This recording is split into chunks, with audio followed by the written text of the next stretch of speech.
Bienvenue dans Vrai ou Fake. Alors comme d'habitude, on va traquer les intox et la désinformation. On va faire ça en équipe avec Lina Dao et Louis Augry. Et puis avec notre invité Dimitri Carbonel. Bonjour. Bonjour. Donc vous étudiez la façon dont les sociétés s'adaptent au changement climatique. Donc c'est évidemment de ça qu'on va parler aujourd'hui.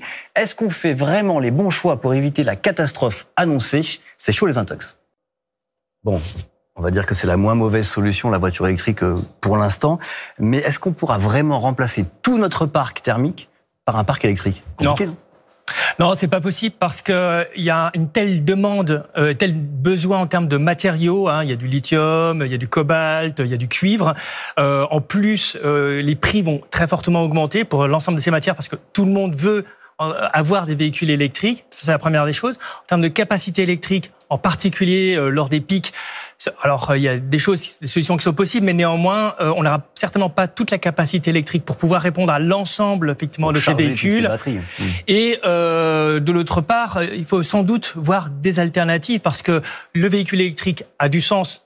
Le reportage l'a très bien précisé, mais à partir du moment aussi, si on accepte aussi de pouvoir le partager, de pouvoir l'utiliser, aujourd'hui on n'utilise quasiment plus les véhicules, enfin on utilise moins de 5 ou 10% son véhicule thermique. Il faut l'utiliser beaucoup plus pour que ça devienne intéressant d'avoir l'utilisation du véhicule électrique. Il faut d'abord donc ne pas avoir un véhicule qu'on n'utilise pas, et si on l'a, il vaut mieux le partager avec d'autres. C'est ça qui nous fera gagner dans un premier temps. Pas mal de mesures qui ont été prises donc par le gouvernement encore récemment. Puis en 2035, il faut le rappeler, on ne pourra plus acheter de véhicules uniquement thermiques. Donc ça avance. Mais est-ce que pour vous ça avance assez vite? Vous allez me dire non, mais pourquoi? Non, en fait je vais plutôt le dire autrement. C'est-à-dire qu'il y a, par exemple, une prime de 6 000 ou 7 000 euros maintenant.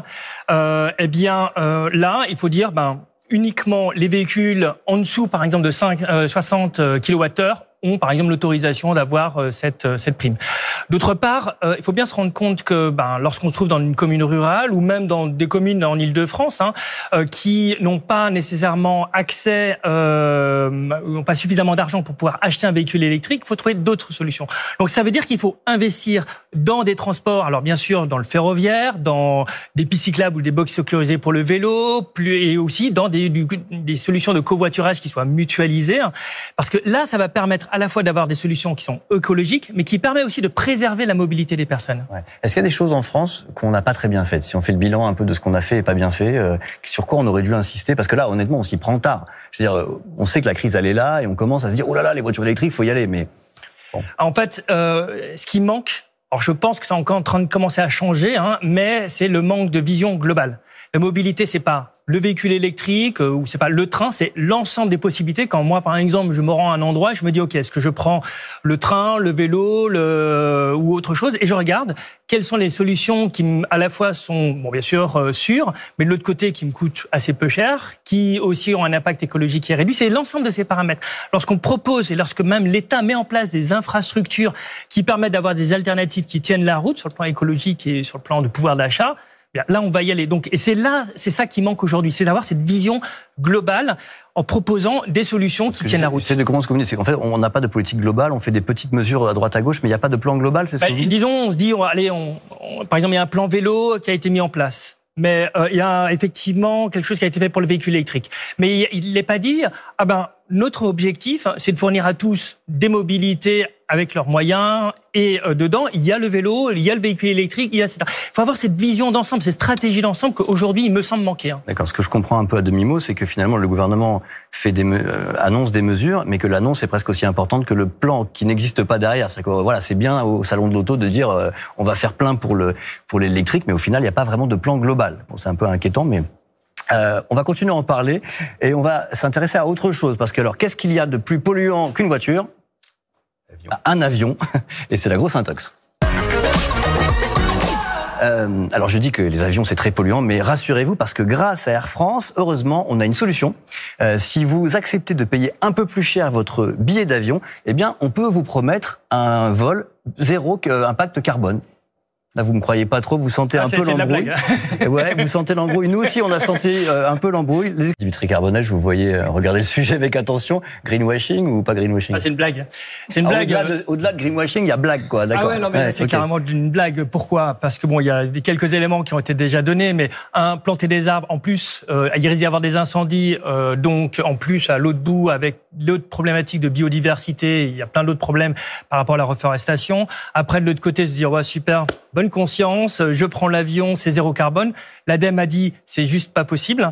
Une entreprise ou un vol ne peut pas être neutre carbone. Ça se fait au niveau de du monde entier.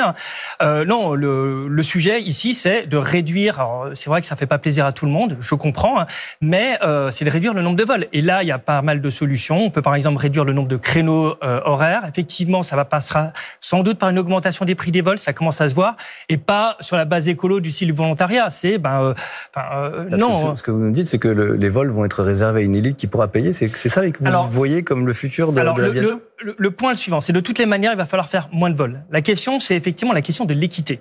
Et sans doute, les prix des vols vont fortement augmenter. Est-ce qu'on va dire, est-ce qu'on va accorder à certaines personnes, on va réduire le prix de vol, par exemple un vol par an, pour vous spécifiquement, et puis pour les autres, dès qu'on dépasse par exemple un vol ou deux vols, je sais pas, par an, là ça coûte beaucoup plus cher. Mais donc ça veut bien dire ce que je dis, c'est que nous on aura le droit à un vol par an, et puis les très riches auront le droit à autant de vols qu'ils veulent parce qu'ils pourront payer le prix. C'est quand même une société Alors le point c'est, on pourrait interdire les vols.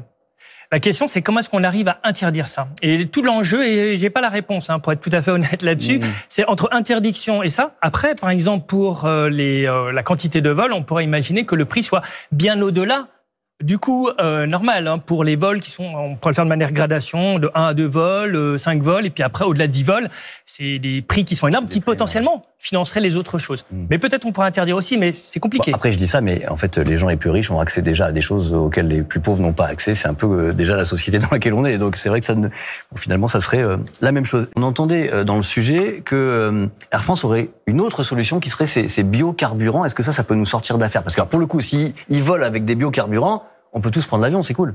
Et du coup, ça peut nous sortir d'affaire, ça? Parce que j'ai l'impression que c'est toujours pareil, c'est que ça va coûter cher, donc les billets vont être encore plus chers. Alors, j'ai une petite anecdote à ce sujet. Il y a pas très longtemps, il y a Gabriel Attal, donc, qui est ministre notamment de l'Action et des Comptes Publics, qui proposait que l'ensemble des jets privés se fournissent uniquement en biocarburant. Et si dès 2023, on faisait ça, il clouerait au sol l'ensemble des avions, des jets privés. Pourquoi? Alors, je ne sais pas s'ils sont en attention, il faudra lui poser la question. Pourquoi? Parce que, aujourd'hui, les moteurs n'acceptent pas plus de 50% de biocarburant. Deuxième problème, c'est que le biocarburant, il y en a effectivement potentiellement pour l'aviation, mais peut-être pour les tracteurs. En fait, il y a une concurrence d'usage au niveau des biocarburants qui font qu'il n'y en a pas assez pour tout le monde.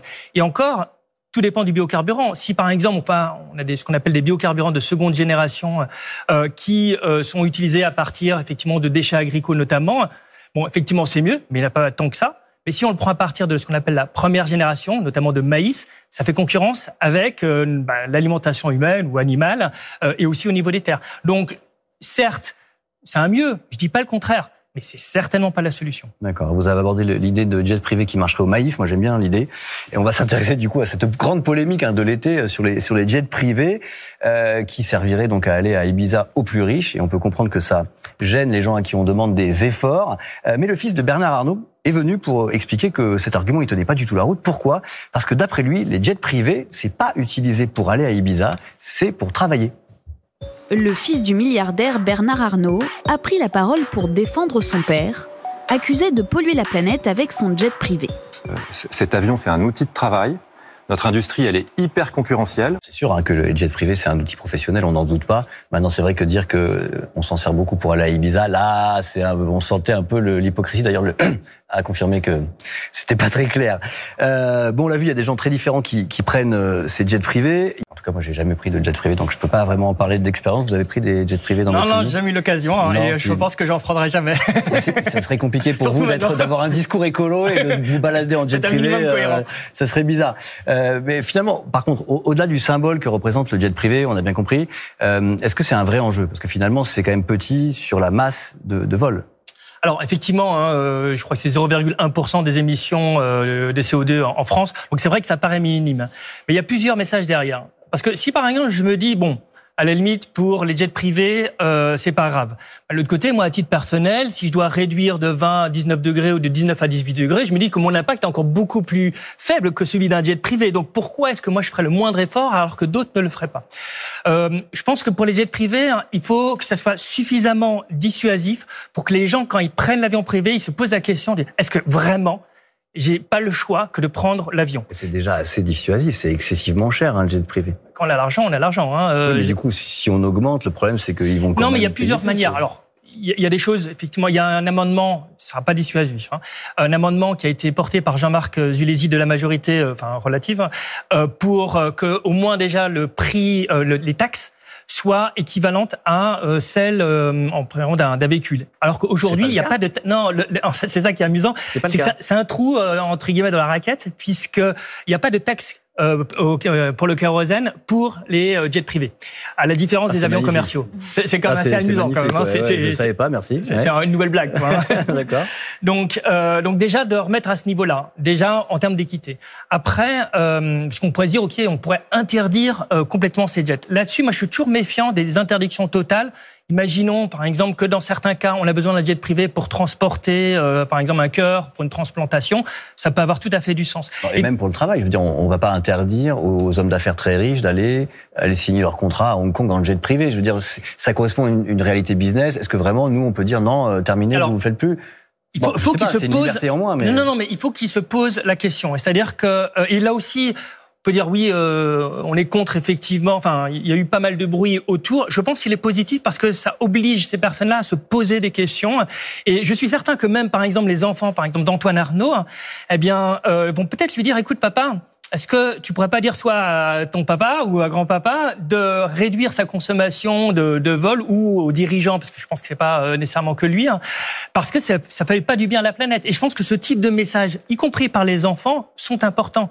Et pour que eux aussi soient responsabilisés et pour qu'il y ait une cohérence d'ensemble. Donc, s'il y a des enfants qui regardent cette émission, notamment le petit-fils d'Arnaud, eh bien, je vous en prie, vous pouvez relayer, voire faire montrer l'émission à votre grand-père, qui arrêtera, j'en suis sûr, de prendre son jet privé. Vous voulez réagir? Oui, un petit point, par exemple, aujourd'hui, alors c'est pas complètement mis en application, mais on interdit les vols commerciaux en dessous de 2h30. Même si c'est pas encore mis en application, il faudrait avoir le même principe pour les jets privés. Donc il faut qu'au minimum, les jets privés soient alignés sur les vols commerciaux. Et puis je suis certain qu'on a des solutions en TGV ou d'autres modes de transport qui ne nécessitent pas d'utiliser le jet privé. Effectivement, ça me paraîtrait de bonne loi. Si on veut pas finir que sur des notes négatives et toujours donner des leçons à dire les riches vous faites mal, les pauvres vous faites mal, vous faites mal, parce qu'on est un peu dans la culpabilisation permanente sur ces questions environnementales. Qu'est-ce qu'on peut dire à l'avenir qu'on pourrait faire et qui donnerait un peu d'enthousiasme à tout le monde pour changer, pour évoluer, pour aller de l'avant? En fait, aujourd'hui, il y a beaucoup de solutions, même de manière globale, pas nécessairement uniquement liées au transport, mais le fait, par exemple, ça peut être de cultiver un certain nombre de choses ou de partager. Je connais notamment une initiative où ils partagent, par exemple, les légumes ou les fruits entre voisins, et c'est assez facile. Mais là, on est sur des micro-choses. Je suis d'accord. À l'échelle d'une société, c'est pas ça qui va faire la différence. Ce que je veux dire par là, c'est que ce qui va se passer, c'est que de plus en plus, il faut retrouver peut-être un certain nombre de bouger moins loin, manger plus proche, c'est peut-être utiliser de l'énergie qui est plus locale, parce que en fait, dans les années 50, on n'était pas moins heureux qu'aujourd'hui, et on émettait beaucoup moins d'émissions de CO2, et donc on peut trouver notre bonheur sans nécessairement avoir tous ces éléments-là. Vous êtes sur l'idée de cette sobriété heureuse au niveau individuel, mais on peut pas faire peser sur les citoyens tout le poids de ça. L'État, qu'est-ce qu'il doit faire? Qu'est-ce que l'État français devrait faire? Là, on n'a plus beaucoup de temps, mais en très peu de temps, qu'est-ce que la première mesure qui vous vient en tête que l'État devrait mettre en place? C'est donner beaucoup plus de moyens au territoire pour développer, que ce soit de l'économie circulaire, l'économie locale, les transports à proximité, c'est l'énergie, l'autoconsommation locale. C'est l'objet, en fait, on en parlera peut-être après, de mon livre, vers une société boule de Guy, 2050, Crash ou Renaissance, vers une société boule de Guy, qui est de donner plus de ces ressources pour que, en fait, les territoires puissent justement subvenir au minimum aux besoins des populations à travers des ceintures maraîchères ou d'autres choses comme ça. C'est ça, c'est mettre beaucoup plus d'argent, pas uniquement d'argent, mais de donner les moyens au territoire de pouvoir aussi se débrouiller par eux-mêmes indépendamment de l'État. D'accord.